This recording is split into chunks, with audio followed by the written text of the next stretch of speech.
Labas vakaras visoms, kas susirinkot, smagu Jūs matyti.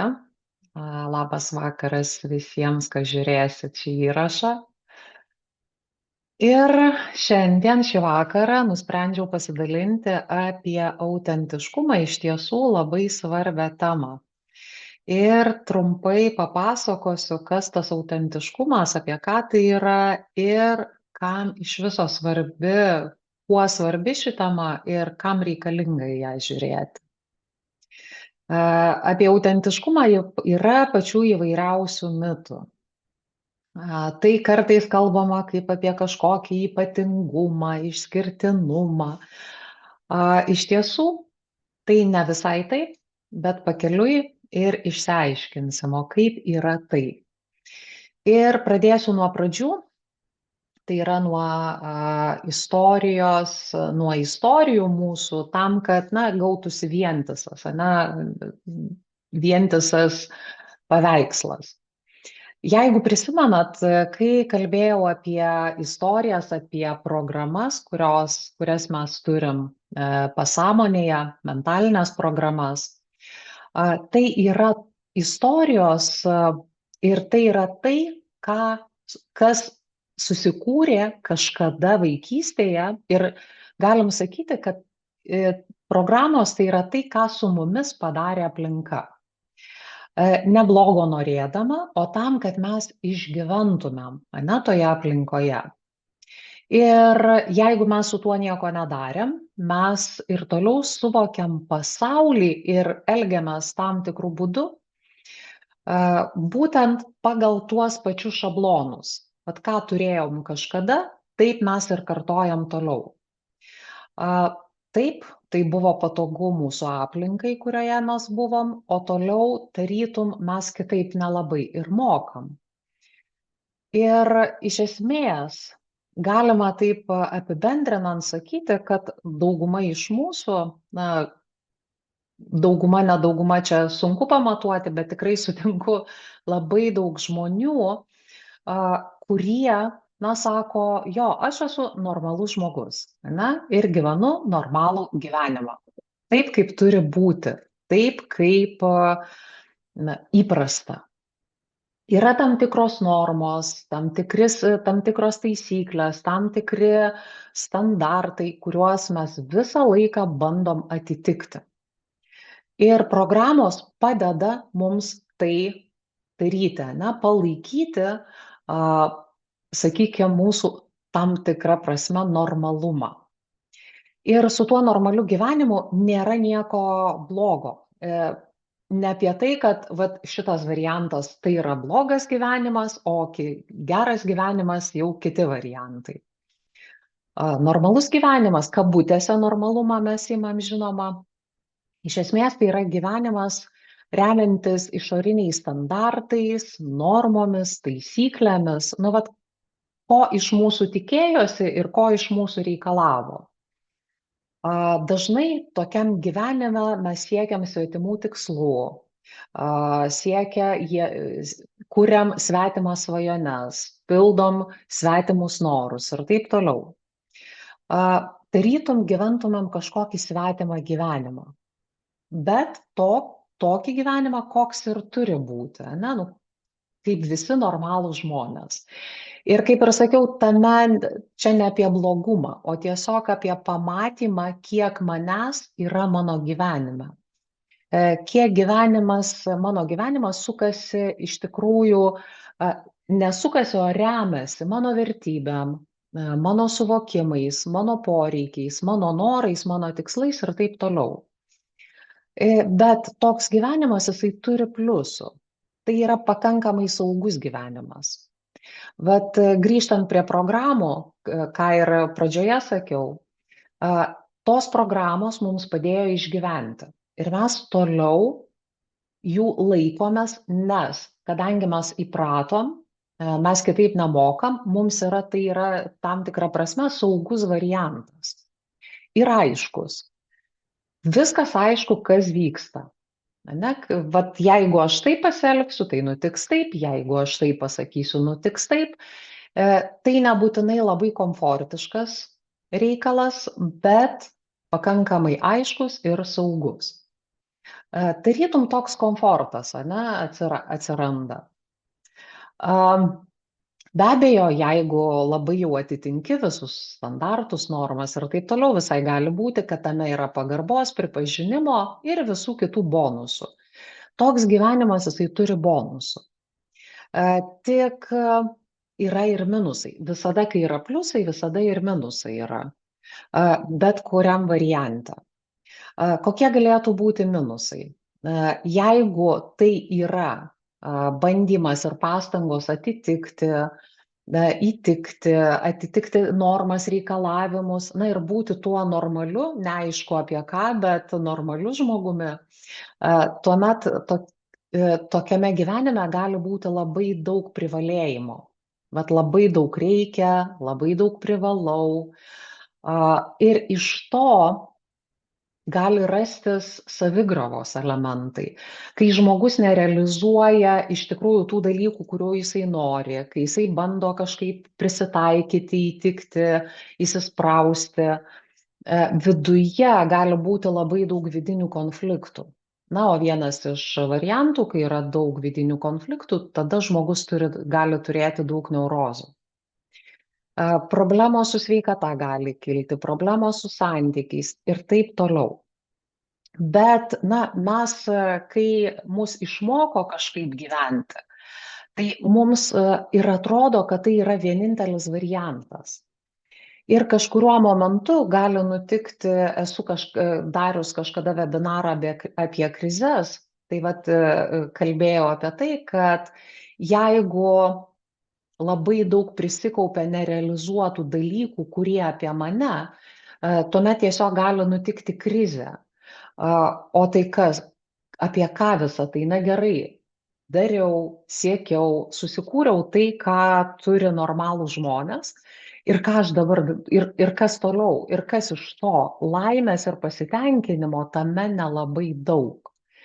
Vat vienas iš požymių, kad tai ne visai mano gyvenimas, aš darau dalykus, siekiu, planuoju, vėl siekiu, vėl kažką darau, bet pasitenkinimas, malonumas, džiaugsmas, va tas pilnatvės jausmas, jisai toks šmėstelėjo 3 akimirkas ir dingo. Ir man vėl iš naujo reikia kažką daryti. Ar pažįstama tokia istorija? Pasidalinkit.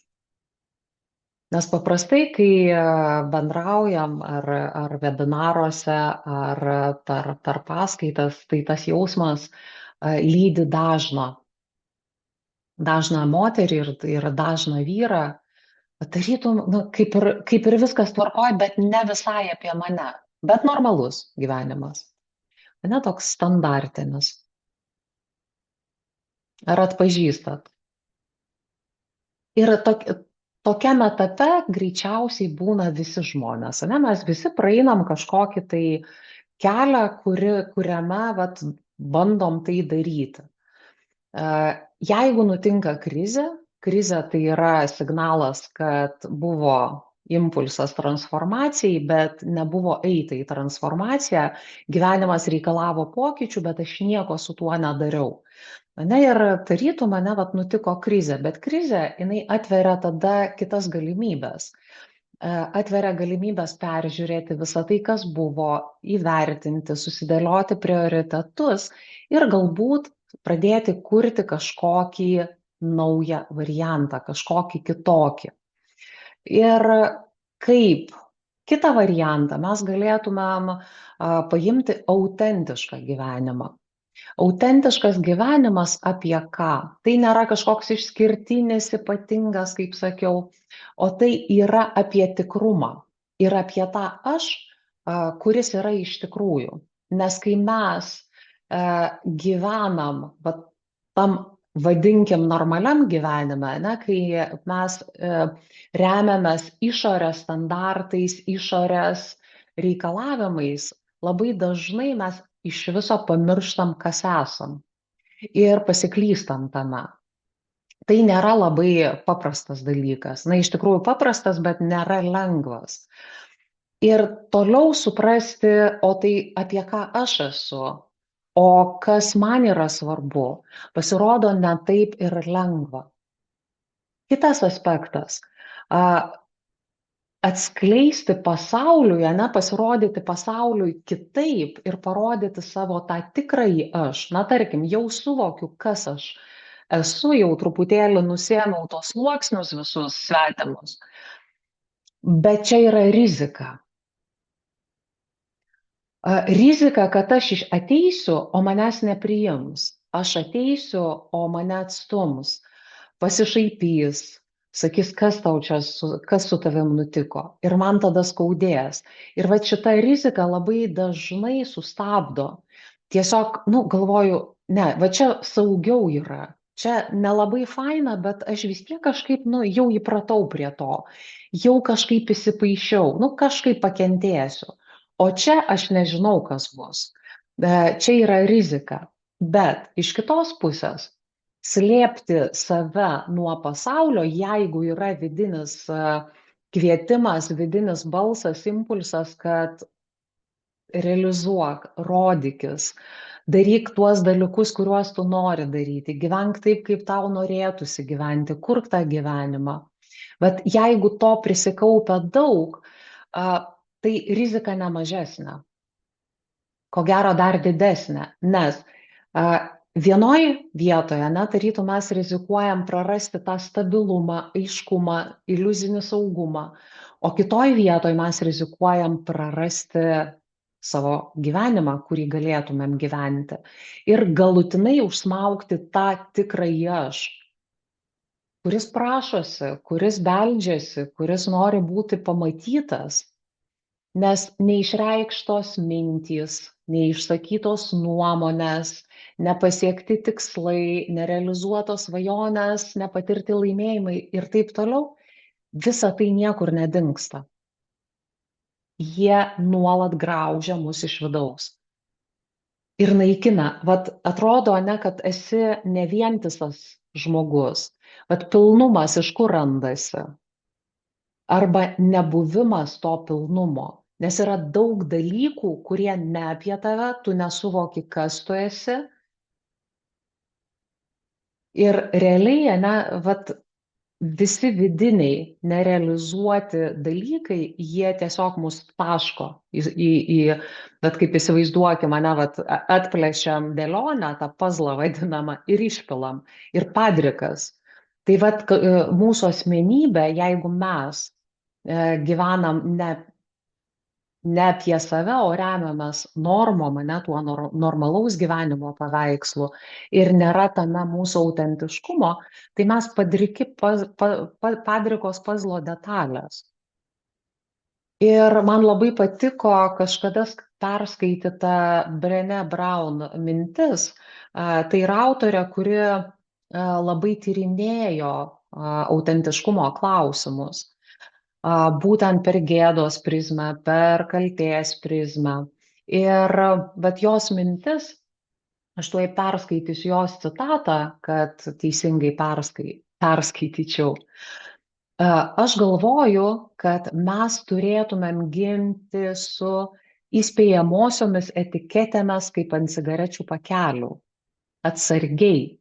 Jeigu atsisakysite savo autentiškumo dėl saugumo, galite patirti šias neigiamas pasekmes - nerimą, depresiją, valgymo sutrikimus, įvairias priklausomybės, pyktį, kaltę, apmaudą ir nepaaiškinamą sielvartą.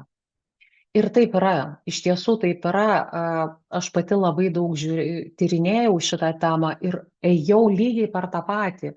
Buvo normalus gyvenimas, kur stengiausi atitikti viską, paskui tas gyvenimas pasakė, kad ne, čia ne tau, dabar ieškok savo kelio ir ta savo kelio paieškos ir nesuvokimas, kas tu esi ir kaip tu veiki, absoliučiai tai pradžioje atrodė kaip kažkoks toks tamsus miškas, iš kurio nėra išėjimo.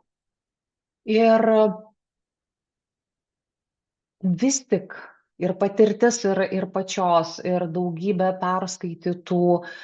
perskaitytos medžiagos analizuotos ir daugybė kitų moterų gyvenimų patvirtina tą mintį, kad jeigu mes neatsisukam į save kažkuriuo momentu, kai yra kvietimas, tai mes iš tikrųjų prisidirbam savo reikalų. Nes ne visi kvietimą tą girdi.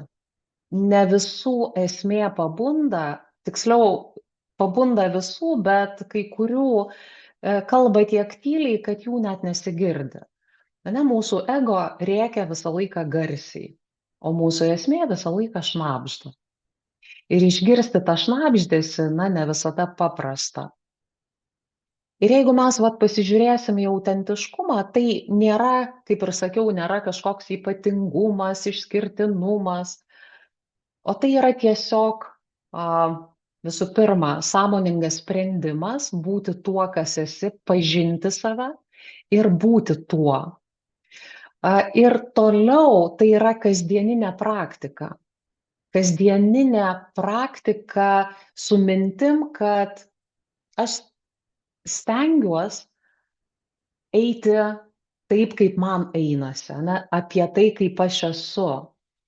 Tarytum, tai yra pastangos atitolti nuo to, kokia aš privalau būti ir būti ta, kas esi iš tikrųjų. Ir šitas momentas nėra lengvas ta prasme, kad, kaip ir sakiau, per dešimtmečius visa tai buvo paslėpta ir tu stovi ir nelabai supranti, o kas tu. Bet gerai, aš būsiu autentiška. O kas tas žmogus autentiškas? Bet iš savo gyvenimo pasidalinsiu tokiu labai paprastu pavyzdžiu, bet jisai man buvo labai labai ryškus, kaip aš savęs iš vis nesuvokiau, kas aš esu tokioje paprastam atrodytų momente. Kiek pamenu save, mane nuo pat vaikystės, ypatingai mama, jinai visą laiką mane ragindavo, skubindavo. Ir visada sakydavo, greičiau, o tu negali pajudėti greičiau, ko tu čia, o Jėzus, kokia tu lėta. Ir man visą laiką, nuo vaikystės buvo tas jausmas, kad su manim kažkas ne taip, nes aš nespėju su kitais. Aš realiai lėčiau vaikščiodavau, aš lėčiau bėgiojau, aš lėčiau kalbėjau, ne flegmatiškai, bet aš lėtesnė visą laiką buvau. Ir dėl to labai labai save kankinau daugybę metų ir stengiausi pasivyti, būti tokio greičio kaip kiti žmonės, normalūs. Ir man tai sunkiai gaudavosi ir aš taip dėl to pergyvendavau, kol vieną dieną man tiesiog tas nušvitimo momentas atėjo, kad pala. Aš esu tokia. Aš esu lėtesnė. Nei tie, kurie greiti žmonės. Ir mūsų vidinis greitis skiriasi. Ir tai yra įgimtas dalykas. Ir aš jo negaliu pakeisti. Pamenu, kai pradėjau daryti įrašus, pradėjau vesti webinarus viešai, daryti kažkokias paskaitas ir gavau kritiką, o Dieve, kaip tu lėtai kalbi. Ir man siaubas tada nutiko, galvoju, ir vėl aš kažkur, per lėtai, man reikia greičiau. Ir aš pabandžiau daryti įrašus ir kalbėti greičiau. Ir man atrodė, kad aš taip greitai kalbu, aš taip stengiausi. Ir paskui aš įsijungiau tą įrašą padarytą. Palauk, tu vis tiek lėtai kalbi. Ir reikėjo praeiti per tuos momentus, priimti. Aš lėčiau kalbu, aš lėčiau einu, pavyzdžiui, su kitu žmogum, kuris greitai vaikšto, man yra per greitai. Ne todėl, kad aš tingiu, ne todėl, kad aš ten dar kažką, aš tiesiog lėčiau veikiu. Tam, kad aš pradėčiau kažkokį darbą daryti, man reikia įsivažiuoti. Ir man tai teko išsiaiškinti su savim. Ir tai esu autentiška aš. Tokia lėtesnė. Ir tai nėra joks blogis. Ir kol aš stengiausi perdaryti save ir pritempti iki normos, aš save kankinau ir nuolat buvau nepatenkinta ir nuolat graužiau save. O kai aš priėmiau tai ir nustojau save šitoj vietoj perdarinėti, aš tiesiog susidėliojau gyvenimą taip, vat pagal savo tempą, pagal savo greitį. Ir aš puikiai žinau, kad visi tokie patarimai, kaip kelkis 5 ryto ir iš karto eik bėgiot, na, viskas, man tai bus siaubas. Aš kurį laiką pratrauksiu, be abejo, aš galiu save priversti, bet iš esmės aš save laužysiu. Ir amžinai būsiu nepatenkinta savim, nes nebus taip greitai, kaip kiti. Ir mano tempas tam, kad aš pradėčiau veikti dienoje ir daryti dalykus, man turi būti valanda įsivažiavimui. Va tokio lėto laiko, ramaus, iš vis apie nieką negalvoti, gurkšnoti kavą, žiūrėti pro langą, galbūt serialą kokį žiūrėti, o gal kažką kitą paklausyti, bet tokio visiškai nei smegenims, nei kūnui. Po valandos viskas, aš įsijungiu ir pradedu veikti sportas, užsiėmimai, darbai ir taip toliau. Bet tai nėra tas tempas kaip kito žmogaus. Aš veikiu lėčiau. Ir kai tu tai supranti, tada išnyksta kančia. O programa man sakė, kad jeigu tu esi lėta, su tavim kažkas negerai, nevykėlė tu. O tai yra tiesiog mano autentiškas ypatumas. Tai yra apie mane. Lygiai tas pats su melancholija. Vat, jeigu esi žmogau iš prigimties melancholikas, temperamento nepakeisi. Ir pas tave bus daugiau liūdesio, daugiau tokio gilumo, daugiau pasinerimo į detalės. Ir jeigu mes bandysim šitą momentą persidaryti, ane, mūsų, tarkim, programa sakys, kad tokios tavęs nepriims, tada mes pastoviai kankinsim save, laužysim ir stebėsimės, o iš kur tiek nerimo, o iš kur depresinės būsenos, o iš kur kančia randasi. Ir vat išorėje atrodo viskas gerai, o viduj ne, nes tu pastoviai eini prieš save. Ir vat tam taške reikės drąsos priimti savo netobulumus. Vat kad savo tuos ypatumus, kurie yra tik apie tave. Vat tai ir yra autentiška. Ir tada reikės drąsos būti pažeidžiamu žmogum. Ane, kad neslėpti, neapsimetinėti, o pripažinti, vat aš esu lėta. Jūs neskubėkit.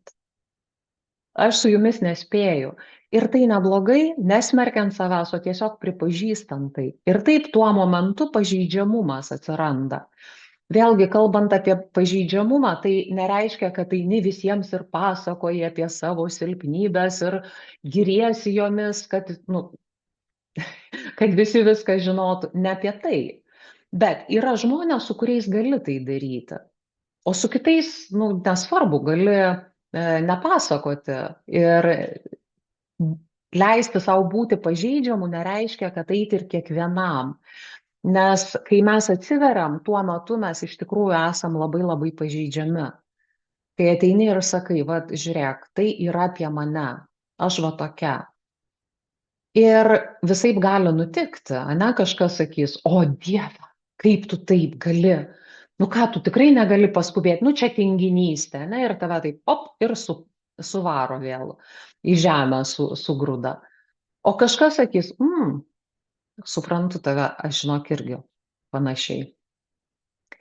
Ir iš vienos pusės, atrodo tokie paprasti dalykai, bet dažnai juos labai sunku padaryti, nes yra labai baisu ir neįprasta. Ir plus programa tau sako, kad tu taip neišgyvensi. Nesvarbu, kad tu suaugęs žmogus ir išgyvensi. Jeigu kažkas nusisuks nuo tavęs, ane, tai nereiškia, kad tu prapulsi ir neišgyvensi šitam pasaulyje. Tu išgyvenai, dabar tiesiog ir į tų vietą ateis kažkas kito. Kažkokie kiti žmonės, kurie bus su tavim va tame, kas tu esi iš tikrųjų. Ir va tas savęs priėmimo momentas, savo autentiškumas, jisai leidžia labiau atjausti save, atjausti ir suprasti, kad viskas tvarkoj, viskas yra tvarkoj su manim. Ir plus padeda atjausti ir geriau suprasti kitus žmones, kai tu žiūri į kitą žmogų ir supranti, kad jisai lygiai taip pat yra sužeistas, lygiai taip pat stengiasi atrodyti, lygiai taip pat nori įtikti, patikti, prisitaikyti ir vis dar bando išgyventi. Ir tame atsiranda atjautos daug daugiau iš to žinojimo, kad mes visi tokie, visi netobuli, visi daugiau ar mažiau sužeisti. Ir kaip ir dažnai sakau, kad iš esmės mes esam geri žmonės. Bet vat, nu taip nutiko, kad mes kažkaip keistai pradėjome elgtis. Ir tai matai ir netgi atjauto. Tai nereiškia, kad man tai patinka ir aš sakau, jo, tai taip ir elgis su manim. Bet aš sustabdau tą procesą ir tiesiog toliau einu savo keliu, nebetaškydama savo energijos ir jėgų tam, kad parodyčiau kažkam, kažką, apginčiau kažką, nes kai esi autentiškumo taške, niekam nieko įrodinėti nebesinori. Tu tiesiog viską supratai apie save ir kaip kitiems tai atrodo, nu ką padarysi, kažkam nepatinka. Ir tai yra normalu, bet tu eini toliau. Ir kai mes esame, tarytum tam vadinkim normaliam scenarijui, kaip gyvenam, kai būnam kaip visi normalūs žmonės, mes kuriam ryšį, kuriam artumą, bandom kurti bendrystę ir viskas tvarkoj. Bet ne visada pavyksta iš tikrųjų sukurti, nes kai susitinka du normalūs, su kaukiam normalių žmonių, o tarp ko gaunasi ryšys?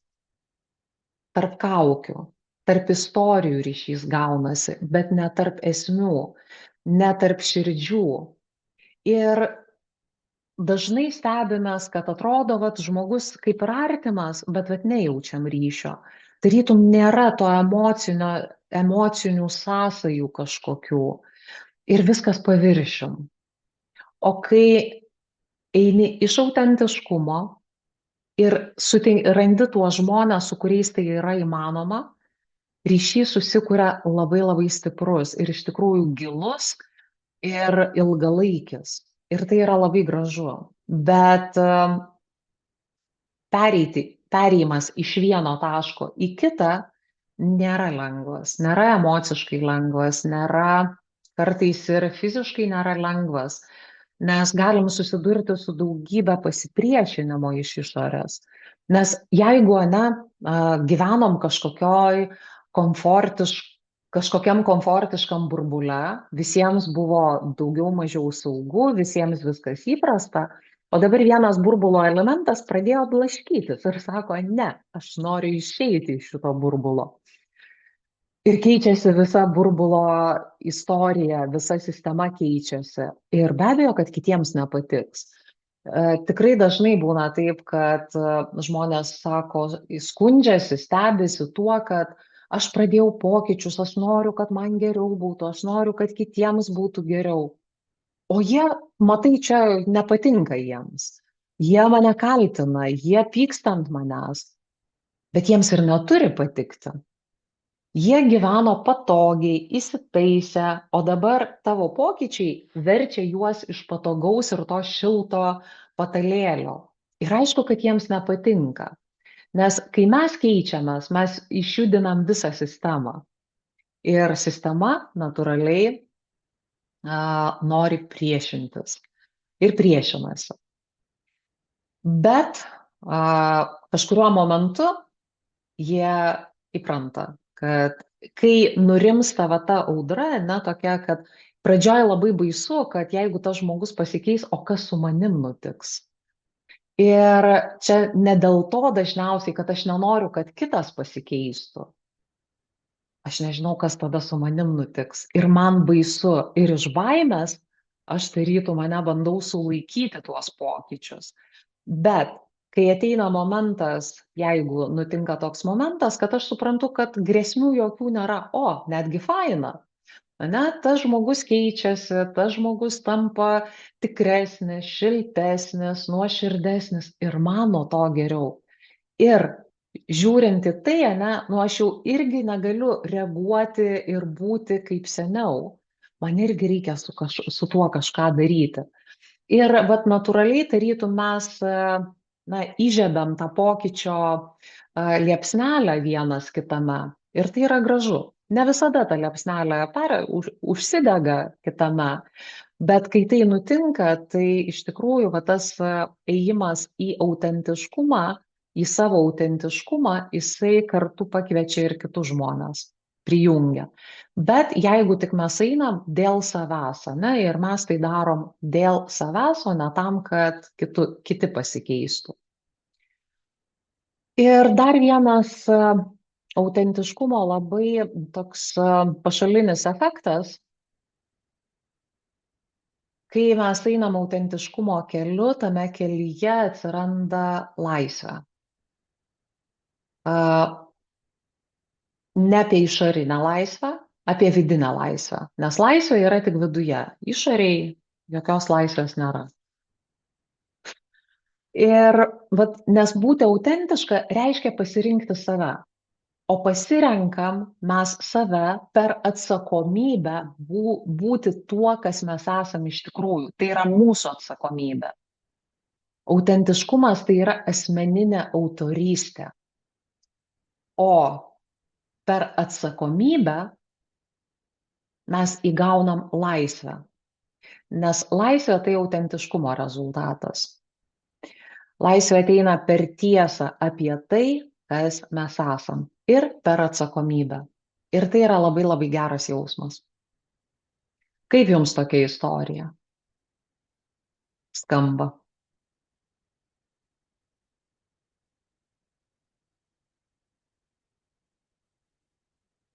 Pasidalink.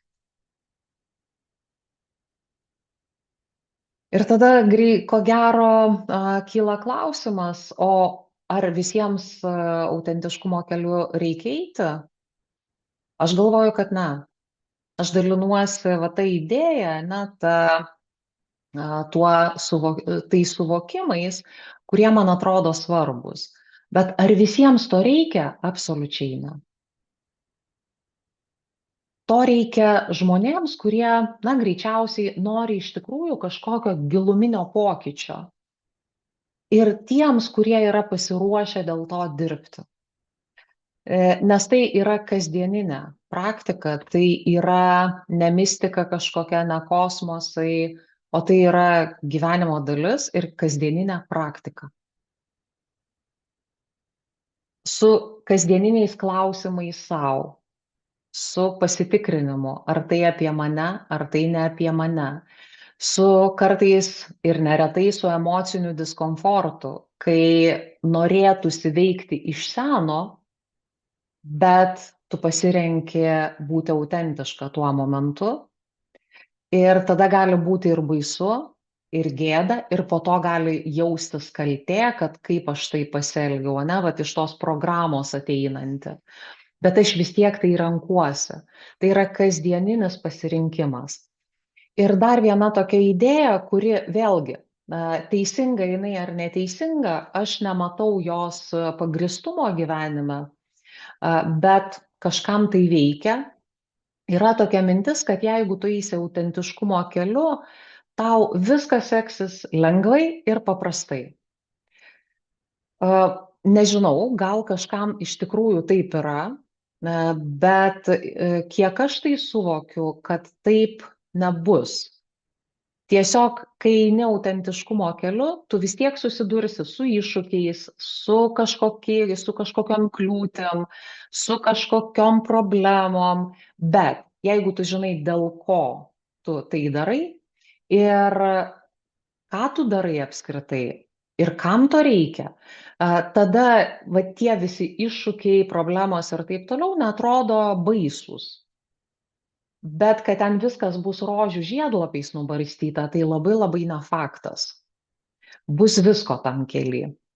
Bet autentiškumo kelias leidžia kitaip matyti viską. ir kitaip vertinti. Ir ta pati problema ar tas pats iššūkis, jisai praeinamas visiškai kitaip. Išlaikant stabilumą emocinį, remiantis savimi ir dedant žingsnius, tiesiog darant žingsnius pirmin. Kai aš žinau, kur aš einu ir žinau, kodėl aš einu, ir tai yra iš esmės mano ateina, tuomet nėra kliūčių, kurios mane sustabdytų, nėra emocijų, kurios mane atitrauktų nuo to, į ką aš einu. Ir tai yra labai faina. Ir tai yra faina, bet kaip ir sakiau, ar tai būtina visiems? Greičiausiai ne. Ir kaip ir jūsų klausiau, kaip jums šita istorija apie autentiškumą? Ar rezonuoja, ar priimat tai, ar skamba kaip kažkoks, na, toks keista pasaka? Pasidalinkit, labai įdomu.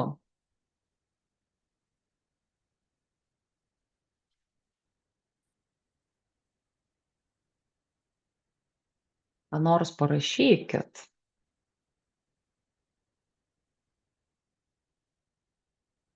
Mhm. Tai kol jūs rašot, aš tada, kad nebūtų labai pauzių, aš kalbėsiu toliau. Ir toliau,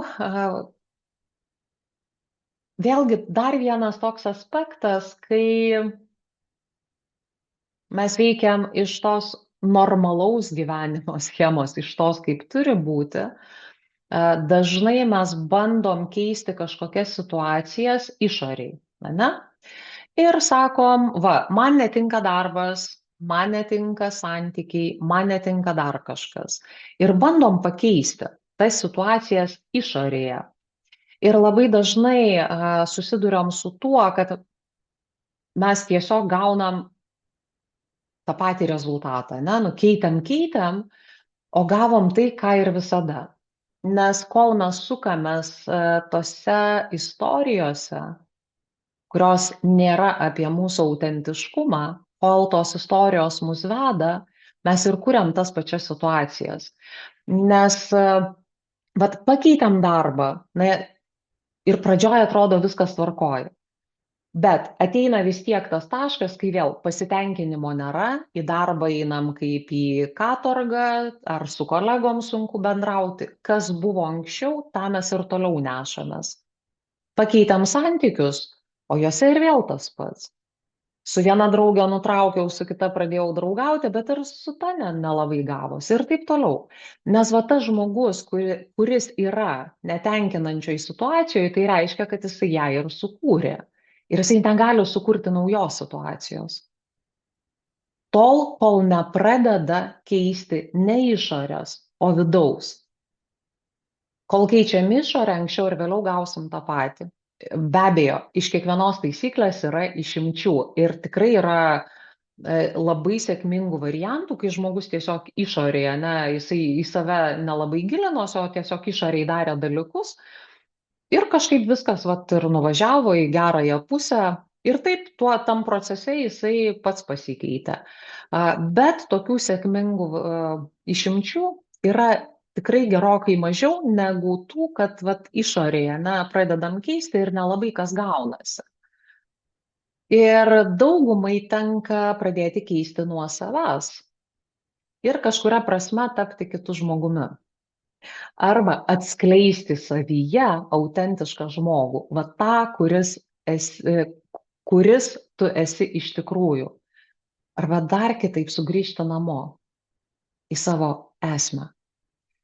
Ir tai yra nuostabus jausmas. Ir kai susitvarkai, pradedi tvarkyti su savimi, tai nėra atskiri dalykai. Ne apie tai, kad aš iš pradžių dirbsiu su savim, o tada jau kai pradirbsiu čia su savim, tada aš pradėsiu kažką keisti. Taip irgi nelabai veikia.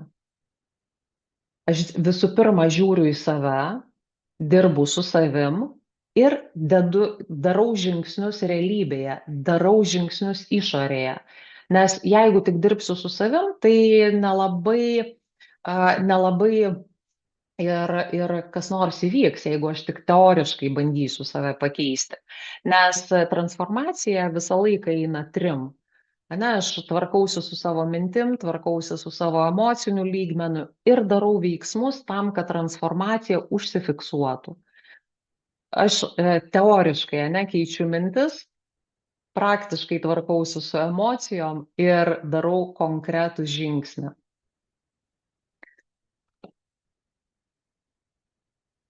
Aha, va, skamba sunkiai, lyg norisi tos paieškos savęs, o tingisi, baisu, taip. Ir tai yra visiškai natūralus dalykas. Atrodo, kad tingisi, nu ką aš dabar, ai, nu taigi yra tų reikalų, ne? Ir baisu, nes o ką aš ten atrasiu, o ką aš apie save sužinosiu ir kas bus toliau.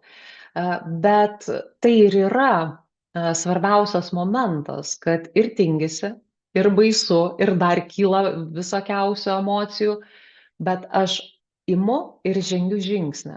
Ir tai galim pavadinti, na, drąsos aktas.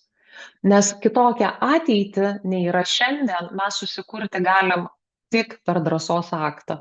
Kai man baisu, aš, o Dieve, galvoju, nu kaip čia dabar bus, bet aš vis tiek tai darau. Ir palengva tai virsta, na, tokia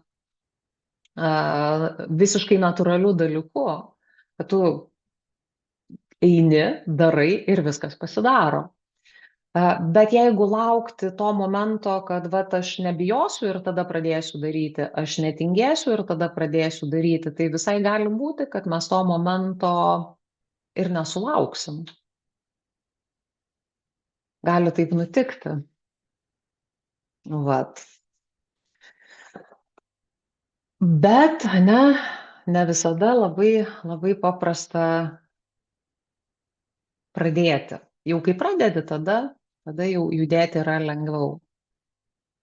Vat. Ir todėl, vat, kaip ir sakiau, mes visą laiką galim dviem kryptim, mane žiūrėti, aš bandau keisti situaciją, nu kaip išeis, taip išeis, darytų mane situaciniai pokyčiai. O gali būti asmenybės lygmenyje pokyčiai arba išlaisvinimas tos savo jėgos, kuri yra manyje.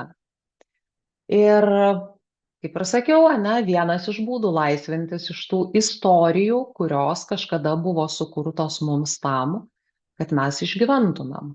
Ir jeigu norisi pradėti gyventi, tuomet pirmin, autentiškumo keliu, nors baisu ir tingisi, bet aš vis tiek einu. Aha. Daugiau komentarų nėra.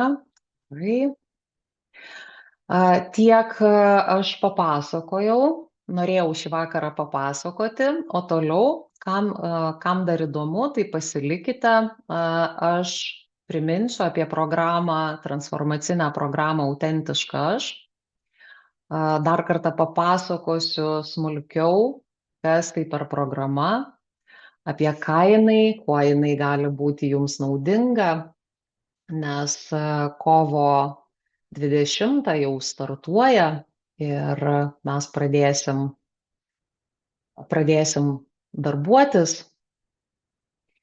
Ir pradėsiu nuo to, kas bus programoje.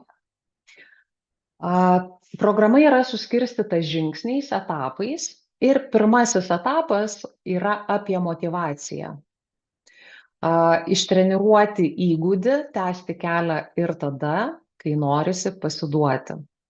Iš esmės tai darbas, pagrindinė užduotis atrasti tą, pavadinkim, žvaigždę, kuri mane ves, kuri man padės daryti pradėtus dalykus net ir sunkiais momentais. Nes pokyčių kelyje visokių momentų pasitaiko ir atitraukia mus. Mes žingsniuojam pirmin ir staiga atsiritam atgal. Ir pratęsti tai kartais gali atrodyti sunku, bet kai yra žvaigždė, kai mes suvokiam aiškiai, vardan ko tai darom, tuomet eiti daug lengviau. Ir užduotis, rezultate pirmojo etapo mes ieškom, randam tą žvaigždę. Antras labai svarbus etapas, kurį tenka treniruotis, tai yra mokymasis palaikyti save, atjausti ir rūpintis, nepriklausomai nuo to, kas vyksta išorėje. Ir rezultate konkrečių pratimų pagalba pradėsit iš karto formuoti įgūdžius, kurie padės nepasiduoti slegiančioms būsenoms, blogoms nuotaikoms, nes kai nutinka bloga nuotaika, mūsų užduotis save ištraukti iš jos. Ir tai yra įgūdis, kuris kažkada gali tapti automatizmu, jeigu nuolat praktikuosim. Trečiam etape tiesos paieškos. Tai yra nagrinėsim programas, kurios ir atrasim tas, kurios valdo kiekvienos dalyvės gyvenimą. Ir tai yra labai svarbu pradėti suvokti ir aiškiai pamatyti, kaip veikia gyvenime ir kokią įtaką daro jūsų gyvenimui. Ir kelias savaitės mes tai darysim. Ir praktikuosim. Tiesiog konkrečių įrankių pagalba formuosit įgūdį iš karto išskleisti situaciją ir pamatyti, kas vyksta iš tikrųjų. Ne kaip man atrodo, o kas iš tikrųjų vyksta. Ir tai jau laisvint pradeda. Toliau labai svarbus dar vienas etapas yra pripažinimo etapas, kai mes pripažįstam, priimam savo netobulumą, visų pirma, pamatom, kaip mes savo prikenkiam, atleidžiam savo, pamatom, kaip mes pakenkiam kitiem žmonėm su tom istorijom, atleidžiam savo, išlaisvinam užblokuotas emocijas, paleidžiam visą tai, kas nusistovėjo ir judam toliau. Toliau vėlgi ėjimas iki galo apie susitikimą su savo sužeista dalim ir mokėjimu ją išgirsti ir suprasti. Ir tada duoti jai tai, ko jai trūksta. Iš esmės, toks gydymo procesas labai svarbus, be kurio, judėti toliau nesigauna. Toliau mes transformuojam mintis.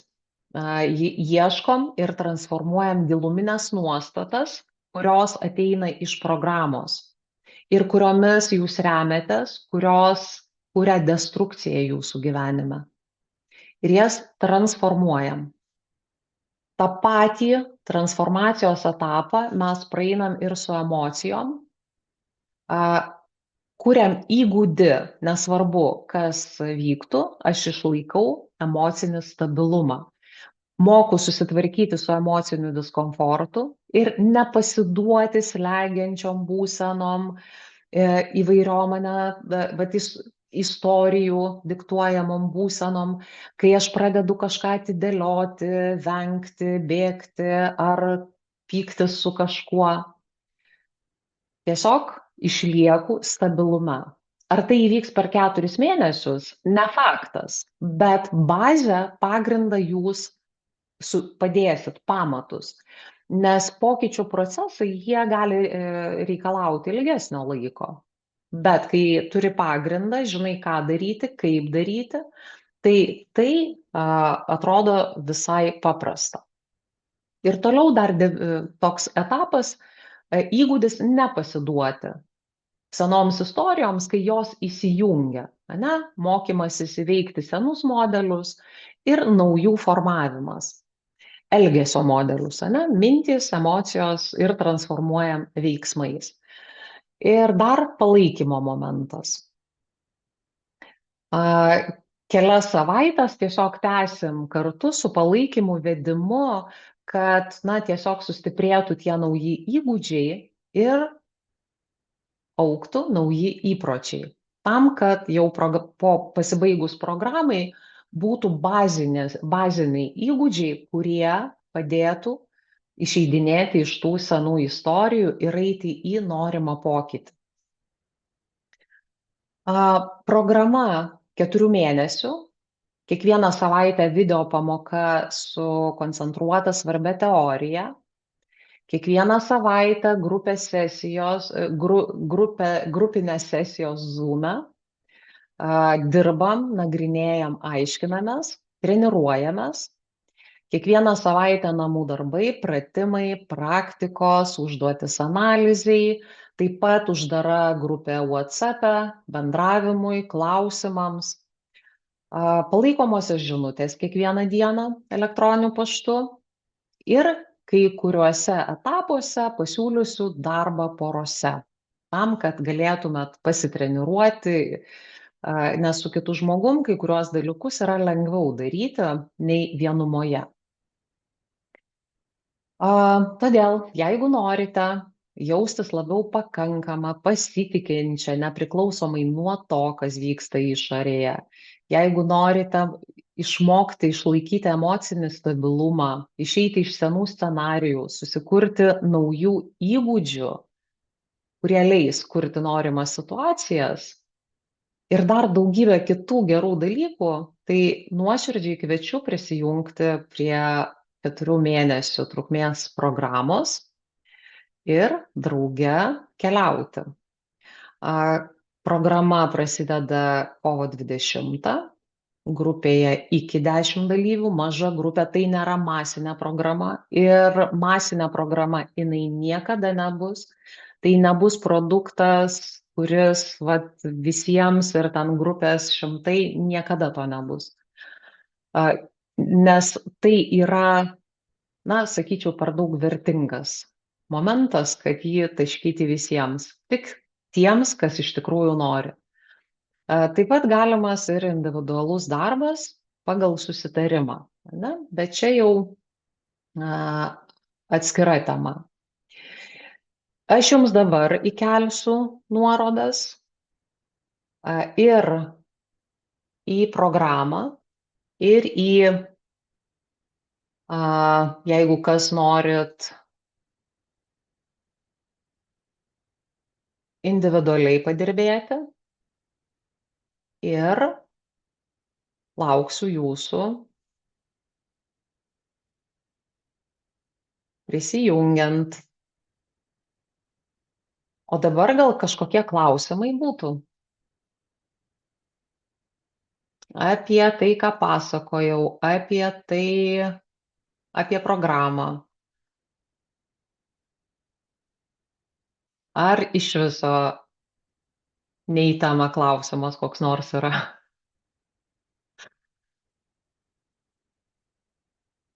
Ir žinoma, kitas momentas, ką jūs šį vakarą išsinešat sau. Ar buvo naudinga, ką pasakojau? Ir kas buvo naudinga?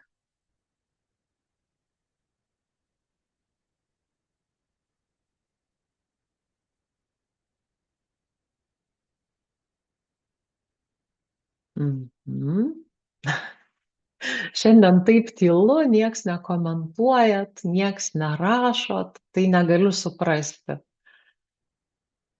Padrąsinimą vis tiek daryti, bandyti. Va, super. Ar pasikalbėsime prieš pradedant programą individualiai, ar bendrai pasidalinsime kiekviena, ką norime savyje keisti? Pradžioje nenumatytas toks individualus pokalbis, bet esant poreikiu, tarkim, yra, nefaina, susitikom pirmą kartą ir, nesmagu kalbėtis. Tuomet susitarsim, atskirai aptarsim tai. Esant reikalui, asmeniniai pokalbiai tikrai galimi.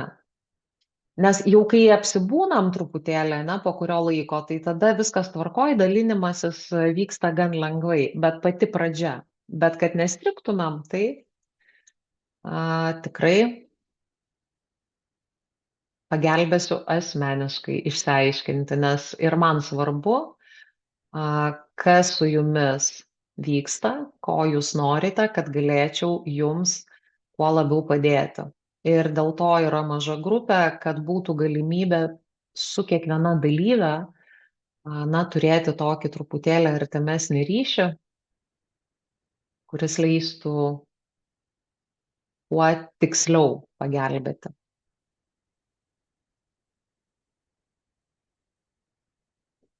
Tai ar turėsime grįžtamąjį ryšį, dalinsimės juo su dalyvėmis. Grįžtamąjį ryšį mes nuolat bendrausim, mes sesijose nagrinėsim, bet jeigu, tarkim, kaip ir sakiau, diskomfortas kol kas nelabai gaunasi, tai asmeniškai aš padėsiu kiekvienai, ne? Jeigu norėsis dalintis su dalyvėmis, dalinsimės, nesinorės, nesidalinsim, kol nesinorės. Bet kažkuriuo momentu tas noras atsiranda. Nes visada grupėje būna dalyvės, kurios yra aktyvios ir kurios yra pasyvesnės. Bet pasyvesnės jos kažkaip tada nori labiau, ne, pasitempti ir eiti.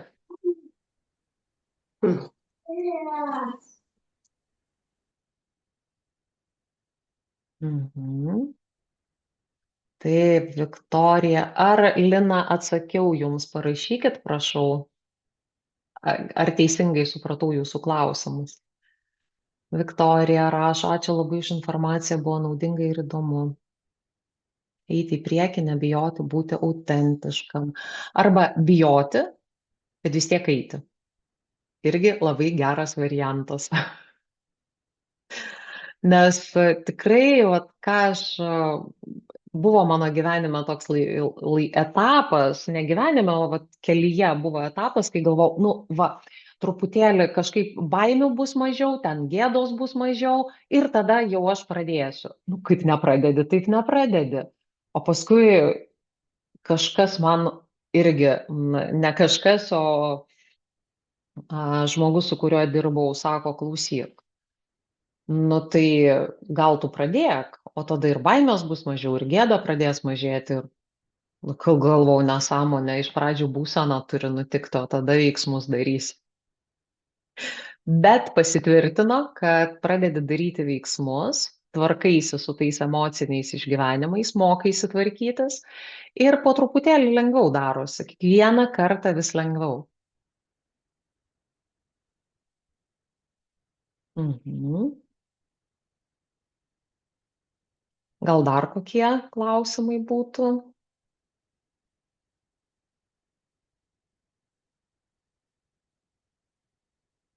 Ar palinkėjimų gal turit šį vakarą man? Gal taip išsiprašysiu grįžtamojo ryšio.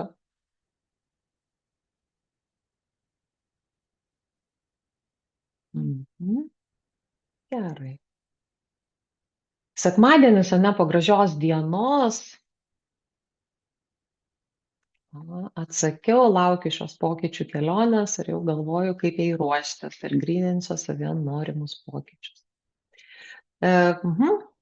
Kol kas tiesiog, ne? Būnam, tyrinėkit save, žiūrėkit, galvokit apie tai, ką norėtųsi pakeisti. Jeigu kažkokie klausimai kyla, ne, va tarkim, nes pasiruošimo tokio specialaus aš nedarau, mes pradėsim 20 ir jau tada žiūrėsim eigoje, kaip reikės asmeninės pagalbos bus, pokalbių ir taip toliau. Aš kadangi turiu tokį visada norą padėti labai smarkiai, ane, tai visada aktyviai stengiuosi tai daryti, jeigu tik žmogus nori. Vat šitas yra labai svarbus momentas. Gerai?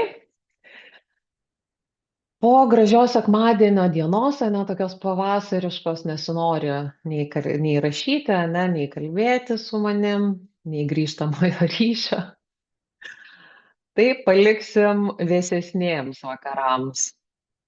Bet tegu tęsiasi tas pavasaris toks gražus ir svarbiausia, kad toks gražus jisai būtų širdyse. To jums ir linkiu. Ačiū, kad buvote šį vakarą ir iki pasimatymo kitose transliacijose.